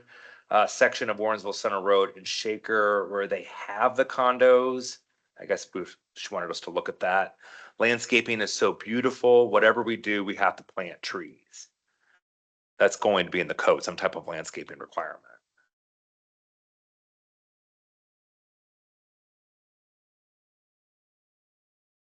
Their feedback there. Okay, then there was Phil McFadden who wrote. Yeah. Sorry, who said, But you're ticketing those front lawn parkers. oh yeah, this was about the front lawn parkers. That really drives people crazy. It drives me nuts. There's nothing appropriate about parking in the front lawn. I don't get it. I keep getting complaints on Cedar. They're 'Cause they parking in the park- front lawn on Oh, Cedar? God, all the time. Okay, so again, this goes, The front lawn because they don't want to have to move their car out. yes. And as people go in and out of those duplexes, but they don't pull it back off the lawn at some point. And then what you start to get is pretty lawn. Yeah. And then the front of the house starts to look pretty cruddy and But the other problem is the number of renters in that house, and which means the I- number of cars. And in the formula that we had in the Warrensville Center Road, mixed use and multifamily was 1 car per 1 bedroom, but a 2-bedroom would yield 1.5 cars. Meaning if you had a 2-bedroom unit, if you had 2 2-bedroom units, you only need 3 spaces as opposed to 4. In this code. And what we're seeing is in the example on Cedar, Warrensville Center Road, where you have these duplexes at 2, 3 bedrooms each. There's 3 cars on each side, 6 cars, and if they have a friend over, 7 cars, and I think that's. But that's a what- police enforcement. It is. It just needs to be. as much as people say we have to get rid of the cars, people are not getting rid of cars. But we can specify how many cars would be required to park offsite. In or on- rentals, we can, but you can't do it for a family that owns their own home. And if they've got 5 kids, when they all hit driving age, you may end up with 6 cars, if not 7, mom, dad, and the 5 kids. And it gets intriguing. Storage, It's the bane of our lives right now. We're Yeah, not that's there tricky. yet. Okay. Someday, people will stop. 3 more minutes and 2 more comments here. Okay. Angie from University Boulevard said, worried about cut through traffic. We already talked about that. Gated community without the gates feels safe and secure. Beautiful homes is dissipating. Plans have been made and are set in stone, she wants to say. I don't think plans have been made and set in stone as we're discussing here. And I think she will have a say, which leads into the last person's comment. I didn't catch their name. They were struck by the passion. Can we create an advisory board? Yes, I think there should be some type of.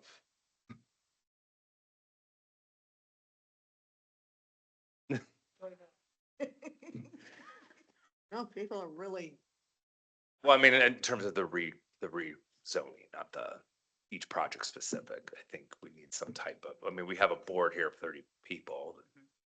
do they mean one with residents on it, that all the residents can report to that board and then we can discuss it? Let me rephrase. I'm going back to like my workshop idea, having some type of feedback outside of a town hall, but we're actually getting into those weeds. And so maybe it's not an advisory board. It's focus groups. Yeah. city, I they're I would right like there to, for you. we were trying to do crowdsource town for the next town hall where we do the focus groups, like tables. Unfortunately, the facilitator can't do it in short time on the short time frame that we're talking about.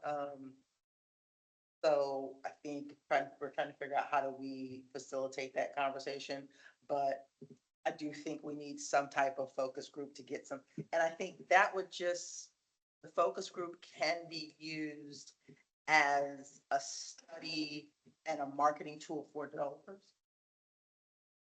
As in, this is what we have learned about our community. This is what we know about the people who want to live here and move here. And that is a sales tool for families who want, for investors in terms of, I want to develop Warrensville Center Road.